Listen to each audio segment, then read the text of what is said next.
როგორ ვუმკურნალოთ პრემენსტრუალურ სინდრომს სახლის პირობებში. მე წინა ვიდეოში მოგიყევით პრემენსტრუალური სინდრომის შესახებ, რომელიც ყოველ მესამე ქალს აწუხებს. მოგაწოდეთ ინფორმაცია მისი მიზეზების და მკურნალობის მეთოდების შესახებ.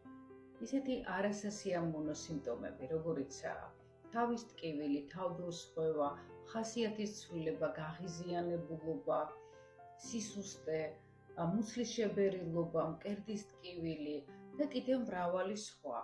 აი ეს სიმპტომები თავს იჩენს მენსტრუაციის დაწყებამდე რამდენიმე დღით ადრე და მენსტრუაციის დაწყებისთანავე თავისით ქრება. არსებობს მსუბუქი, საშუალო და მძიმე პრემენსტრუალური სინდრომი. საშუალო და მძიმე პრემენსტრუალური სინდრომის შემთხვევაში ქალები ხშირად მიმართავენ ექიმს, რომელიც უნიშნავს სათანადო მკურნალობას. ხოლო მსუბუქი პრემენსტრუალური სინდრომი შეგიძლიათ თავად მართოთ სახლის პირობებში. ამ დროს მნიშვნელოვანია სწორი რეჟიმი და კვება. ასევე შეგიძლიათ მიიღოთ გარკვეული პრეპარატები თქვენ თვითონ და ამის შესახებაც ახლავე მოგახსენებთ.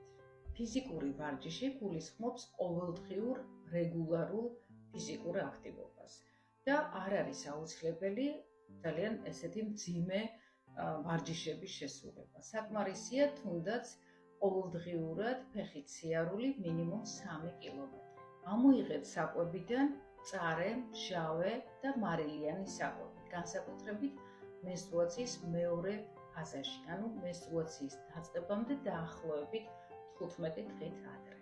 არ მიირთვათ დიდი ულუფები, მიიღეთ ცოტა, ჭამეთ ცოტ-ცოტა და ხშირ-ხშირად.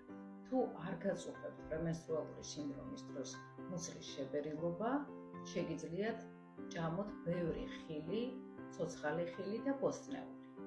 თავის ტკივილის შემთხვევაში მიიღეთ ანთების საწინააღმდეგო არასტეროიდები, მაგალითად იბუპროფენი.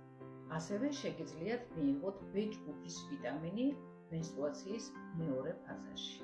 აუცილებლად აწარმოეთ კალენდარი, სადაც ყოველდღიურად ჩაწერთ მენსტრუაციის რომელ დღეს რომელი სიმპტომები გაწუხებთ. ეს კალენდარი თქვენ დაგეხმარებათ თქვენი მდგომარეობის ანალიზში და თუ მიმართავთ ექიმს, ეს იქნება ძალიან კარგი ინფორმაცია, სასარგებლო ინფორმაცია, რომელიც დაეხმარება ექიმს სწორად დასვას დიაგნოზი და დაგინიშნოთ სათანადო მკურნალობა.